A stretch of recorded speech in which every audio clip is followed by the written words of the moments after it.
Le défi à alimentation positive a été lancé dans le cadre du projet alimentaire de territoire, donc nous en sommes au numéro 2. Il y a 5 communes engagées pour cette année, donc il y a Casson, Les Touches, Nord-sur-Erdre, Grand-Champ-des-Fontaines et Saint-Marc-du-Désert. Des groupes qui sont alors variés, divers et variés, soit portés par des associations, soit des groupes d'habitants. Donc ils s'engagent sur 8 mois, donc un atelier par mois. Il peut y avoir des thèmes autour de la nutrition, voilà, des termes autour de certains aliments, les légumineuses. Il y aura des visites de ferme, des ateliers créatifs et des ateliers cuisine. Enfin, c'est vraiment pour voir un petit peu comment est-ce qu'on mange, faire un bilan au départ et puis après à l'arrivée, 8 mois après, est-ce qu'on va changer nos habitudes.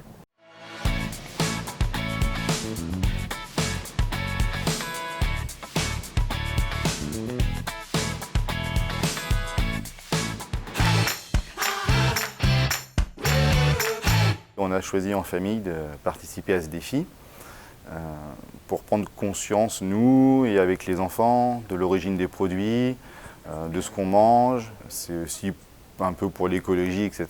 Et l'économie aussi, surtout, faire vivre les gens du coin. Alors, j'ai bien aimé l'atelier cuisine parce qu'on participait et surtout c'était bon après. Et justement ça s'est fini avec un petit repas où on a tous dégusté chacun nos recettes.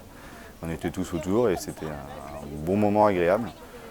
Il y avait l'atelier cueillette aussi que j'ai bien aimé, on s'est promené, on a découvert les plantes avec une dame du coin qui fait sécher ses plantes, etc. C'était très intéressante.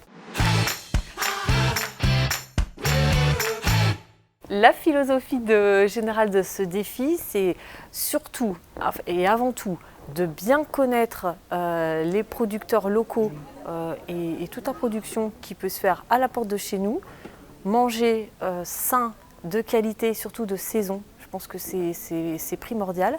Et puis dire que peut-être avec ça, ça ne coûte pas plus cher justement d'aller voir à côté, de manger sain, local et de qualité. Depuis qu'on fait ce défi, on a économisé un petit peu d'argent parce qu'on achète nos produits à plusieurs locaux, donc on va moins au supermarché, on est moins tenté de prendre plus de produits qu'il n'en faut et surtout vu qu'on cuisine, on fait des recettes un peu plus à la semaine et on consomme un petit peu moins dans tous ces gros supermarchés. Et puis partager aussi des instants conviviaux, je pense que c'est la base et il y a eu beaucoup de groupes justement dans différentes communes qui se sont fédérés autour de cette animation.